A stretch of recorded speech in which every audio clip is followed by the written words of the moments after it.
All right, so I wanted to do a more condensed version of today's live, and it's Change Your Walk. So it's First Kings chapter 17, and then also First Kings chapter 18. So God gave me a few points about this story, and I just want to be able to take some time to be able to show you some things that the Lord revealed to me. And this was Elisha, who was a prophet, who then went to Ahab, the king of northern Israel at the time, and told Ahab, right, that there would be no rain, right? Or there would be no dew. Now, this posed a threat to the livelihood of the people of the northern kingdom of Israel, and then also the reign of Ahab. But yet, Elijah still moved in faith and did whatever it was the Lord told him to do, even at the threat of his own life, because Ahab could not have taken this news well and could have killed Elijah. But he still did what the Lord had told him to do.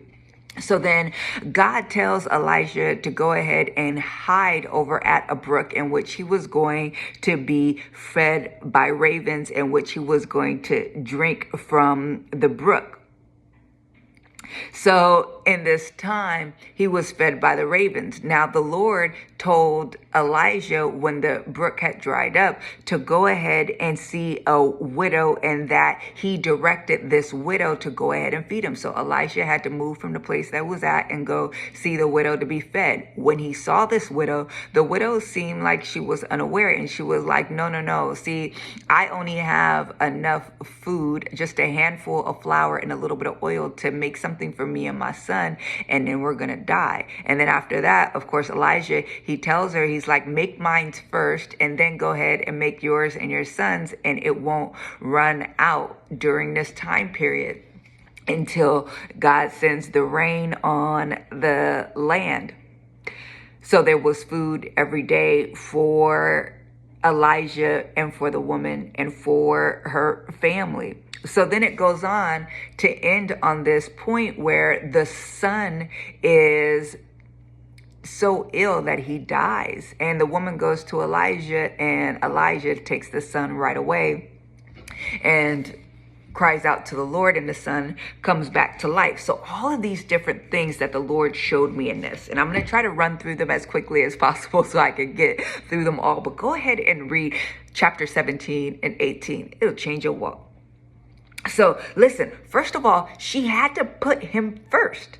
She had to put him first. And then after she cared for this stranger, then she would be able to have what was needed to be able to provide for her and her son, not just for the moment, but to sustain her past the point where she even thought was going to be possible, and then until the rain came. So what he showed me is so many people are not doing what he's asking them to do because they're trying to preserve themselves. They're trying to preserve their loved ones, their families, because you only think that you have a little bit, just enough for them, just enough time, just enough money, just enough space, just enough resources for you and yours. And you don't understand, if you would only give as the Lord is instructing you to give to his children, to others that may be complete strangers, that the blessing will come through them. He also talked about this, and it doesn't say that it was filled to the brim and that they could see that there was so much available and it was just spilling over. No, it just says that it didn't run out. So imagine each day that this woman came to these jars, she had to believe that there was going to continually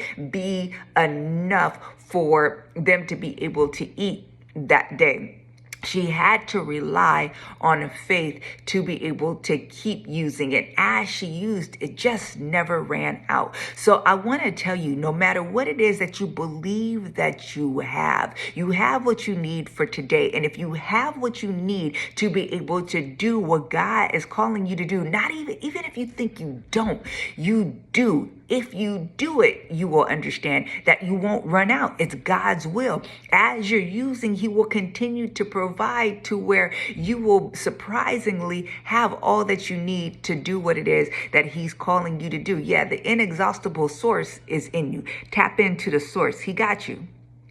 So the other thing that he pointed out is that it was only temporary. You see, the jug of oil, the jar of flour, it was only going to need to be to the point where it was relied on to not run dry until the rain came. The Lord was using this to show me to give a word to you all. God has already given y'all a word that the rain is coming. Y'all know it's coming.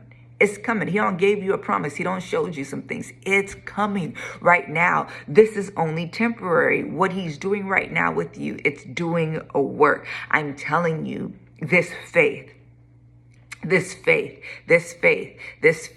he's working out in you, as Jesus is the author and the finisher of our faith. Some versions say perfecter. But you got to understand what this woman has to go through as she is relying on this jar to remain full. She has to have this level of release, surrender, submission, obedience, hope, and trust that is going to keep providing. And imagine what this is doing, what this is working out in her faith.